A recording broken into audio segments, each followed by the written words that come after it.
السلام عليكم. في سنة 1969 أم أمريكية اسمها ماري كانت بتعاني مع ابنها الصغير تومي 4 سنين. كل يوم يعيط ويصرخ لو ما عملتش اللي هو عايزه بالظبط.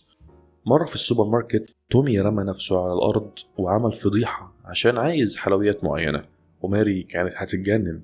ساعتها ماري حست إنها فشلت كأم، بس بعديها واحدة من صديقاتها ادت لها كتاب هدية عن أساليب التربية الإيجابية. كان بالنسبة لماري مش مجرد هدية، ده كان كنز. اكتشفت ماري ازاي تتعامل مع نوبات البكاء، وفهمت حاجات كتير عن ابنها وازاي تخليه طفل هادي ومطيع. وده بالظبط اللي بيحكي عنه كتاب كيف تفوز في مشاكل البكاء والمشادات مع طفلك لسينتيا وسام. الكتاب ده بيديك خريطة طريق عشان تتحكم في المواقف دي من غير ما تفقد أعصابك. يلا بينا نبدأ. الفكرة الأساسية: الكتاب بيقول إن البكاء والمشادات مع الأطفال مش عيب فيك كأب أو كأم، ولا إن الطفل ده مش متربي. دي سلوكيات طبيعية بيعبر بيها الطفل عن احتياجاته وإحباطه، والحل إنك تفهم السبب ورا السلوك وتتعامل معاه بأساليب ذكية تزود التعاون وتقلل الصراع. زي قصة إيلون ماسك، أغنى راجل في العالم. لما كان طفل كان دايما بيعاند ويعيط لو حد قطعه وهو بيتكلم عن أفكاره وأحلامه. والدته ماي كانت دايما بتسمعه بهدوء وبعدين توجهه، وده ساعده يكبر ويبقى شخصية ناجحة. السياق هنا إنك لو فهمت إن البكاء أحيانا بيكون تعبير عن شغف أو إحباط، هتعرف تتعامل معاه صح. الكاتبة بتقسم الكتاب ل3 محاور. أول محور: فهم سلوك الطفل. سينتيا بتقول إن البكاء أو المشادة وراها سبب، زي الجوع، التعب، أو إن الطفل عايز يحس إنه مسيطر على حاجة. لازم تبص على الموقف من وجهة نظر الطفل. مثلا في أزمة المجاعة في أثيوبيا سنة 1984 كان الأطفال بيعيطوا مش بس من الجوع، لكن من التوتر والخوف. لما الجمعيات الإنسانية بدأت توفر لهم الأكل، برضو البكاء ما كانش بيقف، لأن هم كده سدوا الجوع فقط، لكن التوتر والخوف ما زال موجود. لكن لما الجمعيات الإنسانية بدأت توفر بيئة هادية كاملة وأكل منتظم، السلوك بتاعهم اتغير. نفس الكلام مع طفلك، لو هيئت له بيئة مستقرة هيقل عنده التوتر. يبقى علشان نفهم الطفل نجيب ورقة وقلم ونكتب. رقم 1: ايه السلوكيات اللي بتحبيها في طفلك، زي انه بيرتب الغرفة معاكي مثلا. رقم 2: ايه السلوكيات اللي ما بتحبيهاش. رقم 3: ايه السلوكيات اللي بتكرهيها وعايزة تقضي عليها، زي الضرب او العض. وبكده نبدأ نفهم وندخل على تاني محور: أساليب التعامل الإيجابي. الكتاب بيركز على إنك تستخدم المدح والتشجيع بدل العقاب، زي إنك تمدح الطفل لما يعمل حاجة كويسة وتتجاهل السلوك السلبي لو مش خطير. امدح السلوك اللي الطفل عمله، زي شاطر يا حبيبي إنك لميت اللعب لوحدك، بس اوعى تمدح الطفل نفسه، زي إنك تقول له أنت هايل ومفيش منك 2، وإلا هيطلع لك طفل نرجسي في الآخر. كمان اتعلم إزاي تهدي الموقف بكلامك بدل ما تزعق. مثال: زي جون لينون لما كان طفل كان دايما بيتخانق مع عمته عشان عايز يعزف موسيقى طول الوقت. عمته بدل ما تعاقبه بدأت تشجعه وتديله وقت يعبر فيه عن نفسه، وده ساعده يبقى أيقونة موسيقية. لو طفلك بيعيط عشان عايز يلعب، اديله وقت يلعب فيه، بس حدد وقت للمهام التانية، وحاول تقسم المهام لأجزاء صغيرة. لأنك أنت شخصيا مثلا لو دخلت البيت لقيته كله مكركب هتبقى عايز تهرب ومش هتحب ترتبه كله وتنظفه. الطفل زيك بالظبط، لما بيكون قدامه حبة لعب مرمية هما بالنسبة له جبل من الترتيب والتنظيف. فممكن تبسط الأمور وتبدأ بالمهمة الأولى، نلم المكعبات بس على جنب، ولما تخلص نبدأ في المهمة التانية، نحط المكعبات في الصندوق.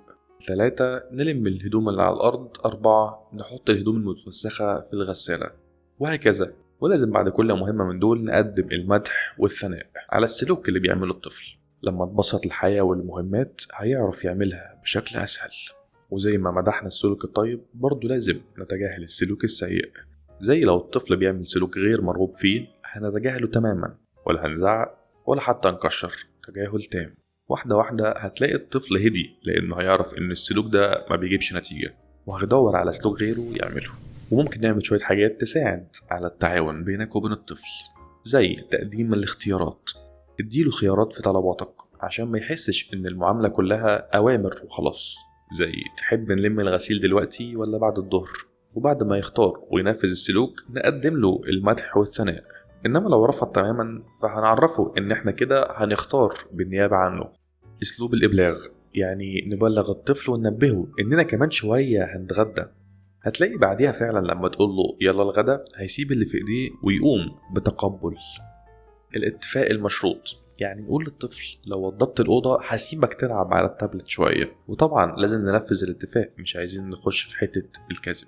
وهنا ما تدخلش في جدال مع الطفل لأنه لو رفض هو الخسران الحاجة اللي بيحبها.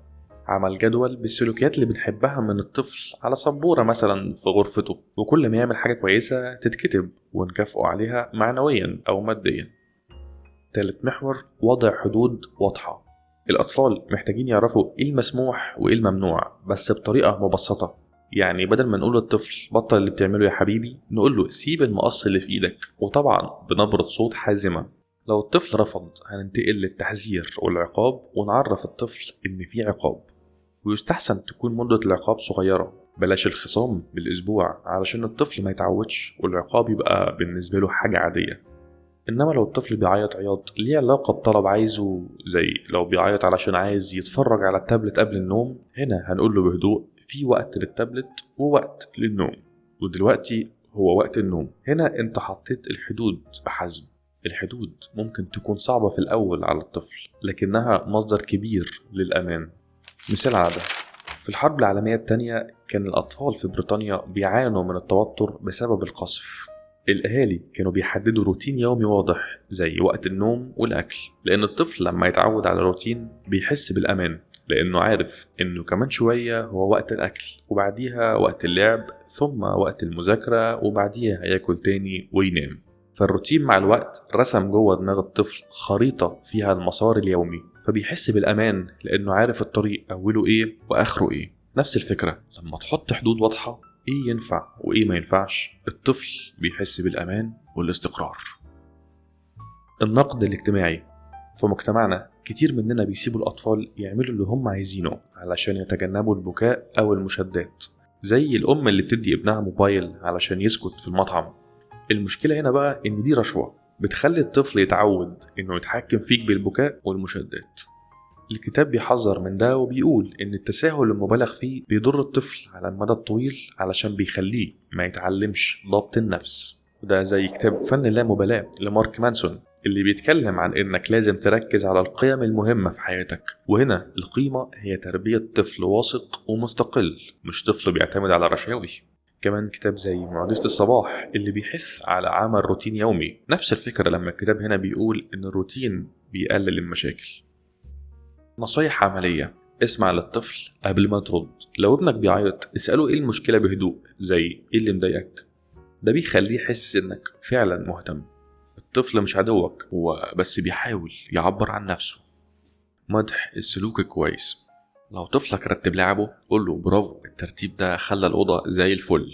المدح بيزود السلوك الإيجابي، المدح بيبني والعقاب بيهدم. حدد روتين يومي زي وقت أكل ونوم ثابت عشان الطفل يحس بالأمان ويقل عنده التوتر. الروتين هو السحر اللي بيخلي الطفل هادي. تجاهل البكاء غير المبرر، لو الطفل بيعيط عشان يجبرك على حاجة ما تستجبش عشان ما يتعودش. خليك هادي، كلنا بنتعصب لأننا بشر وده عادي، بس لو اتعصبت خد نفس عميق وعد 10 قبل ما ترد عشان ما تزودش المشكلة. الفكرة النهائية، الكتاب بيعلمنا إن التعامل مع بكاء ومشادات الأطفال محتاج صبر وفهم، مش زعيق ولا تساهل. لو طبقت الأساليب دي هتقدر تبني علاقة قوية مع طفلك وتخليه يكبر واثق ومستقل. إهمال الفكرة دي بيؤدي لللطافة المدمرة اللي بتخلي الطفل يتحكم فيك وما يتعلمش يواجه الحياة.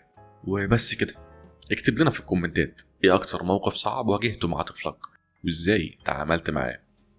كان معاكم محمد إيراني.